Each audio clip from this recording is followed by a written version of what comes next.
ओम शांति। 8 मार्च 2025 की साकार मुरली है। बाबा कहते हैं, मीठे बच्चे, रूहानी सर्विस कर अपना और दूसरों का कल्याण करो। बाप से सच्ची दिल रखो तो बाप की दिल पर चढ़ जाएंगे।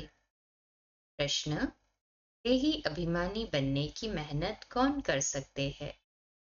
देही अभिमानी की निशानियां सुनाओ। उत्तर है, जिनका पढ़ाई से और बाप से अटूट प्यार है वह देही अभिमानी बनने की मेहनत कर सकते हैं। वह शीतल होंगे, किसी से भी अधिक बात नहीं करेंगे। उनका बाप से लव होगा, चलन बड़ी रॉयल होगी। उन्हें नशा रहता कि हमें भगवान पढ़ाते हैं, हम उनके बच्चे हैं। वह सुखदाई हों, हर कदम श्रीमत पर उठाएंगे। ओम शांति। बच्चों को सर्विस समाचार भी सुनना चाहिए। फिर मुख्य मुख्य जो महारथी सर्विसेबल है उन्हों को राय निकालनी चाहिए। बाबा जानते हैं सर्विसेबल बच्चों का ही विचार सागर मंथन चलेगा। मेले व प्रदर्शनी की ओपनिंग किससे कराए? क्या क्या पॉइंट सुनाने चाहिए? शंकराचार्य आदि अगर तुम्हारी इस बात को समझ गए तो कहेंगे यहाँ की नॉलेज तो बहुत ऊंची है। इन्हों को पढ़ाने वाला कोई तीखा दिखता है। भगवान पढ़ाते हैं, वह तो मानेंगे नहीं। तो प्रदर्शनी आदि का उद्घाटन करने जो आते हैं उनको क्या क्या समझाते हैं वह समाचार सबको बताना चाहिए, या तो टेप में शॉर्ट में भरना चाहिए। जैसे गंगे ने शंकराचार्य को समझाया, ऐसे ऐसे सर्विसेबल बच्चे तो बाप की दिल पर चढ़ते। यूं तो स्थूल सर्विस भी है, परंतु बाबा का अटेंशन रूहानी सर्विस पर जाएगा जो बहुतों का कल्याण करते हैं। कल कल्याण तो हर बात में है। ब्रह्मा भोजन बनाने में भी कल्याण है। अगर योग युक्त हो बनाए, ऐसा योग युक्त भोजन बनाने वाला हो तो भंडारे में बड़ी शांति हो, याद की यात्रा पर रहे। कोई भी आए तो झट उनको समझाए। बाबा समझ सकते हैं सर्विसेबल बच्चे कौन हैं, जो दूसरों को भी समझा सकते हैं। उन्हों को ही अक्सर करके सर्विस पर बुलाते भी है। तो सर्विस करने वाले ही बाप की दिल पर चढ़े रहते हैं। बाबा का अटेंशन सारा सर्विसेबल बच्चों तरफ ही जाता है। कई तो सम्मुख मुरली सुनते हुए भी कुछ समझ नहीं सकते। धारणा नहीं होती क्योंकि आधा कल्प के देह अभिमान की बीमारी बड़ी कड़ी है। उसको मिटाने के लिए बहुत थोड़े हैं जो अच्छी रीति पुरुषार्थ करते हैं। बहुतों से देही अभिमानी बनने की मेहनत पहुंचती नहीं है। बाबा समझाते हैं, बच्चे, देही अभिमानी बनना बड़ी मेहनत है। हर कोई चार्ट भी भेज देते हैं परंतु पूरा नहीं। फिर भी कुछ अटेंशन रहता है। देही अभिमानी बनने का अटेंशन बहुतों का कम रहता है। देही अभिमानी बड़े शीतल होंगे, वो इतना जास्ती बातचीत नहीं करेंगे। उन्हों का बाप से लव ऐसा होगा जो बात मत पूछो। आत्मा को इतनी खुशी होनी चाहिए जो कभी कोई मनुष्य को न हो। इन लक्ष्मी नारायण को तो ज्ञान है नहीं। ज्ञान तुम बच्चों को ही है ना, जिनको भगवान पढ़ाते हैं। कहे, हाँ जी बाबा, भगवान हमको पढ़ाते हैं। ये नशा भी तुम्हारे में कोई एक दो को रहता है। नशा हो तो बाप की याद में रहे, जिसको देही अभिमानी कहा जाता है। किंतु वह नशा नहीं रहता है। याद में रहने वाले की चलन बड़ी अच्छी रॉयल होगी।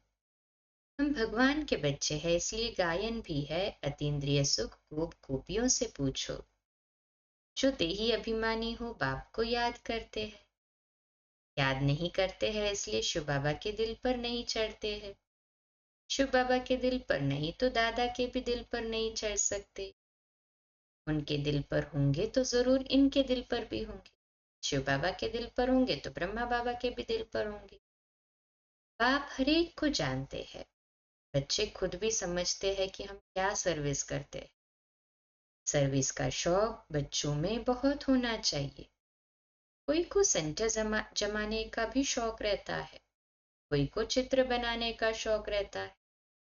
बाप भी कहते हैं मुझे ज्ञानी तू आत्मा बच्चे प्यारे लगते हैं, जो बाप की याद में भी रहते हैं और सर्विस करने के लिए भी फटकते रहते हैं। कोई तो बिल्कुल ही सर्विस नहीं करते हैं, बाप का कहना भी नहीं मानते हैं। बाप तो जानते हैं ना कहाँ किसको सर्विस करनी चाहिए, परंतु देह अभिमान के कारण अपनी मत पर चलते हैं तो वो दिल पर नहीं चढ़ते। अज्ञान काल में भी कोई बच्चा बदचलन वाला होता है तो बाप की दिल पर नहीं रहता है, उनको कपूत समझते हैं, संग दोष में खराब हो पड़ते। यहाँ जो भी सर्विस करते हैं वही बाप को प्यारे लगते हैं। जो सर्विस नहीं करते उनको बाप प्यार थोड़ी ही करेंगे, समझते हैं तकदीर अनुसार ही पढ़ेंगे। फिर भी प्यार किस पर रहेगा? तो कायदा है ना, अच्छे बच्चों को बहुत प्यार से बुलाएंगे, कहेंगे तुम बहुत सुखदाई हो, तुम पिता स्नेही हो। जो बाप को याद ही नहीं करते उनको पिता स्नेही थोड़ी कहेंगे। दादा स्नेही नहीं बनना है, स्नेही बनना है बाप से। जो बाप का स्नेही होगा उनका बोलचाल बड़ा मीठा सुंदर रहेगा। विवेक ऐसा कहता है, कल टाइम है, परंतु शरीर पर कोई भरोसा थोड़ी है। बैठे बैठे एक्सीडेंट हो जाते हैं, कोई हार्ट फेल हो जाते हैं, किसको रोग लग जाता है, मौत तो अचानक हो जाता है ना। इसलिए श्वास पर तो भरोसा नहीं है। नेचुरल कैलेमिटीज की भी अभी प्रैक्टिस हो रही है। बिगर टाइम बरसात पड़ने से भी नुकसान कर देती है। ये दुनिया ही दुख देने वाली है। पाप भी ऐसे समय पर आते हैं जबकि महान दुख है, रक्त की नदियां भी बहनी है। कोशिश करना चाहिए हम अपना पुरुषार्थ कर 21 जन्मों का कल्याण तो कर लेवे। बहुतों में अपना कल्याण करने का फुरना भी दिखाई नहीं पड़ता है। बाबा यहाँ बैठ मुरली चलाते हैं तो भी बुद्धि सर्विसेबल बच्चों तरफ रहती है। अब शंकराचार्य को प्रदर्शनी में बुलाया है तो ये लोग ऐसे कहाँ जाते नहीं हैं, बड़े घमंड से रहते हैं। दोनों को मान भी देना पड़े, ऊपर सिंहासन पर बिठाना पड़े, ऐसे नहीं साथ में बैठ सकते। नहीं, बिगाड़ उन्हों को बहुत चाहिए। निर्माण हो तो फिर चांदी आदि का सिंहासन भी छोड़ दे। बाप देखो कैसे साधारण रहते हैं, कोई भी जानते नहीं। तुम बच्चों में भी कोई विरले जानते हैं। कितना निरहंकारी बाप है ना। ये तो बाप और बच्चे का संबंध है ना। कहे हाँ जी बाबा। जैसे लौकिक बाप बच्चों के साथ रहते, खाते खिलाते, ये है बेहद का बाप। सन्यासियों आदि को बाप का प्यार नहीं मिलता। तुम बच्चे जानते हो कल्प कल्प हमको बेहद के बाप का प्यार मिलता है। बाप गुलगुल अर्थात फूल बनाने की बहुत मेहनत करते, परंतु ड्रामा अनुसार सब तो गुलगुल बनते नहीं है ना। आज बहुत अच्छे अच्छे कल विकारी हो जाते हैं। बाप कहेंगे तकदीर में नहीं है तो और क्या करेंगे। बहुतों की गंदी चलन हो पड़ती है, आज्ञा का उल्लंघन करते हैं। ईश्वर की मत पर भी नहीं चलेंगे तो उनका क्या हाल होगा। ऊंचते ऊंच बाप है और तो कोई है नहीं ना। फिर देवताओं के चित्रों में देखेंगे तो ये लक्ष्मी नारायण ही ऊंचते ऊंच है, परंतु मनुष्य ये भी नहीं जानते कि इन्हों को ऐसा किसने बनाया। बाप तुम बच्चों को रचता और रचना की नॉलेज अच्छी रीति बैठ समझाते हैं। तुमको तो अपना शांति धाम सुख धाम ही याद आता है। सर्विस करने वालों के नाम स्मृति में आते हैं ना। जरूर जो बाप के आज्ञाकारी बच्चे होंगे उनकी तरफ ही दिल जाएगी। बेहद का बाप एक ही बार आते हैं, वह लौकिक बाप तो जन्म जन्मांतर मिलता है। सतयुग में भी मिलता है, परंतु वहां ये बाप नहीं मिलता है। अभी की पढ़ाई से तुम पद पाते हो, ये भी तुम बच्चे ही जानते हो कि बाप से हम नई दुनिया के लिए पढ़ रहे हैं। ये बुद्धि में याद रहना चाहिए। है बहुत सहज। समझो बाबा खेल रहे हैं, अनायास कोई आ जाते हैं तो बाबा झट वहां ही उनको नॉलेज देने लग पड़ेंगे। बेहद के बाप को जानते हो? बाप आए हैं पुरानी दुनिया को नई बनाने, राजयोग सिखलाते हैं। भारतवासियों को ही सिखलाना है। भारत ही स्वर्ग था, जहां इन देवी देवताओं का राज्य था। अभी तो नर्क है, नर्क से स्वर्ग बाप ही बनाएंगे। ऐसी ऐसी मुख्य बातें याद कर कोई भी आए तो बैठ समझाओ, तो कितना खुश हो जाए। सिर्फ बोलो बाप आया हुआ है। ये वही महाभारत लड़ाई है जो गीता में गाई हुई। गीता का भगवान आया था, गीता सुनाई थी। किस लिए? मनुष्य को देवता बनाने। बाप सिर्फ कहते हैं मुझ बाप को और वर्षे को याद करो। ये दुखधाम है। इतना बुद्धि में याद रहे तो भी खुशी रहे। हम आत्मा बाबा के साथ जाने वाली है शांति धाम, फिर वहां से पाठ बजाने आएंगे। पहले पहले सुख धाम में। जैसे कॉलेज में पढ़ते हैं तो समझते हैं हम ये पढ़ते हैं, फिर ये बनेंगे, बैरिस्टर बनेंगे व पुलिस सुप्रिटेंडेंट बनेंगे, इतना पैसा कमाएंगे, खुशी का पारा चढ़ा रहेगा। तुम बच्चों को भी ये खुशी रहनी चाहिए। हम बेहद के बाप से ये वर्षा पाते हैं, फिर हम स्वर्ग में अपने महल बनाएंगे। सारा दिन बुद्धि में ये चिंतन रहे तो खुशी भी हो, अपना और दूसरों का भी कल्याण करे। जिन बच्चों के पास ज्ञान धन है का फर्ज है दान करना। अगर धन है दान नहीं करते हैं तो उन्हें मनहूस कहा जाता है। के पास धन होते भी जैसे कि है ही नहीं। धन हो तो दान जरूर करे। अच्छे अच्छे महारथी बच्चे जो है वह सदैव बाबा की दिल पर चढ़े रहते हैं।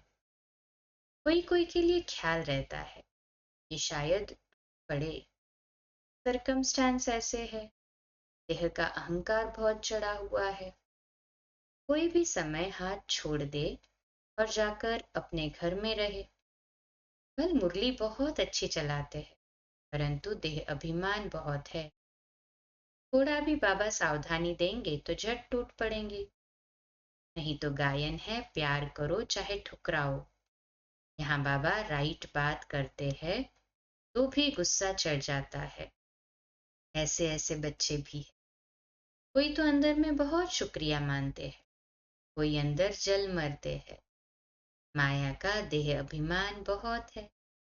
कई ऐसे भी बच्चे हैं जो मुरली सुनते ही नहीं हैं, और कोई तो मुरली बिगर रह नहीं सकते। मुरली नहीं पढ़ते हैं तो अपना ही हट है। हमारे में तो ज्ञान बहुत है और है कुछ भी नहीं। मियाँ मिट्ठू समझ लेते हैं ना।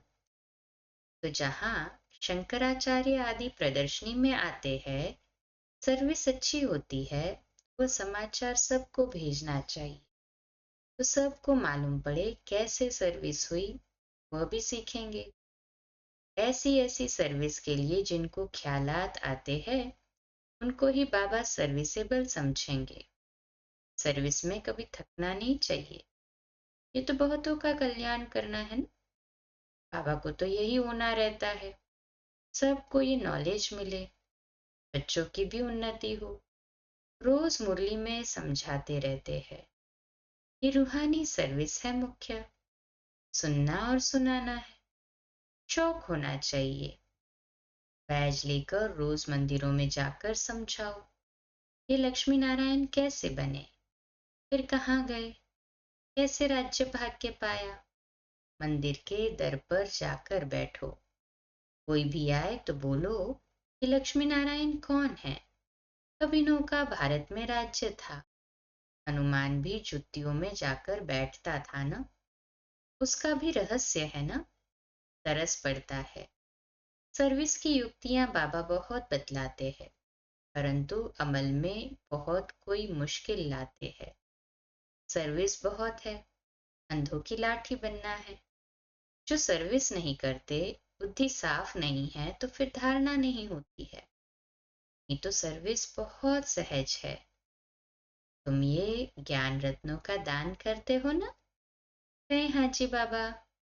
कोई साहूकार आए तो बोलो हम आपको ये सौगात देते हैं। इनका अर्थ भी आपको समझाते हैं।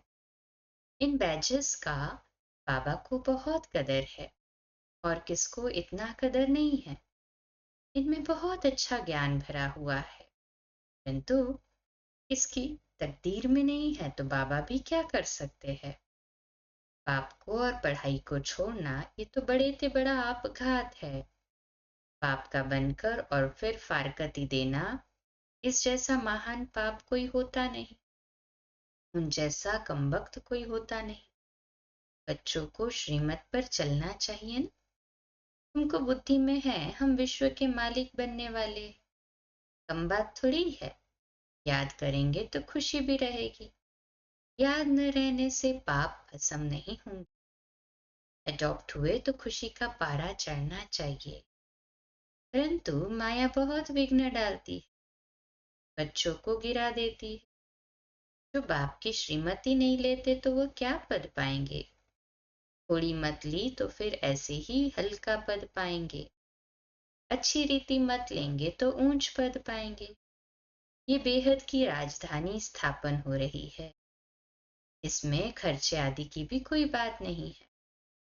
मारियां आती है, सीख कर बहुत को आप समान बनाती है। इसमें फी आदि की बात ही नहीं। बाप कहते हैं तुमको स्वर्ग की बादशाही देता हूँ। मैं स्वर्ग में भी नहीं आता हूँ। शिव बाबा तो दाता है ना, उनको खर्ची क्या देंगे। इसने सब कुछ उनको दे दिया, वारिस बना दिया। एवज में देखो राजाई मिलती है ना। ये पहला पहला मिसाल है। सारे विश्व पर स्वर्ग की स्थापना होती, खर्चा पाई भी नहीं। अच्छा, मीठे मीठे सिकिलदे बच्चों प्रति माता पिता बाप दादा का याद प्यार और गुड मॉर्निंग। बाप की रूहानी बच्चों को नमस्ते।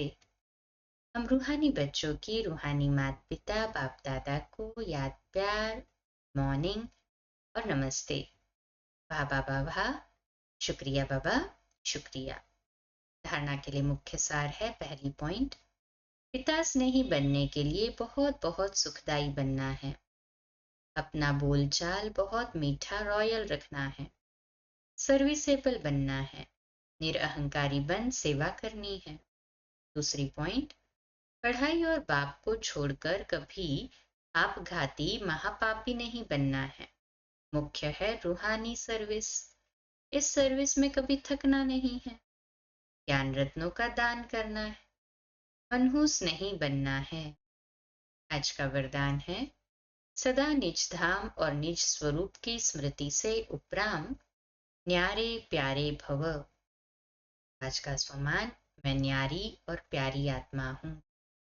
मैं न्यारी और प्यारी आत्मा। विश्लेषण, निराकारी दुनिया और निराकारी रूप की स्मृति ही सदा न्यारा और प्यारा बना देती है।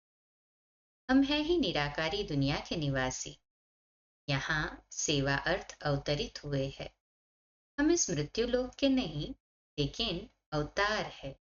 सिर्फ ये छोटी सी बात याद रहे तो उपराम हो जाएंगे। जो अवतार न समझ गृहस्थी समझते हैं, तो गृहस्थी की गाड़ी कीचड़ में फंसी रहती है। गृहस्थी है ही बोझ की स्थिति, और अवतार बिल्कुल हल्का है। अवतार समझने से अपना निज धाम, निजी स्वरूप याद रहेगा और उपराम हो जाएंगे। स्लोगन है, ब्राह्मण वह है जो शुद्धि और विधि पूर्वक हर कार्य करे। अव्यक्त इशारा सत्यता और सभ्यता रूपी कल्चर को अपनाने का। जो निर्माण होता है वही नव निर्माण कर सकता है।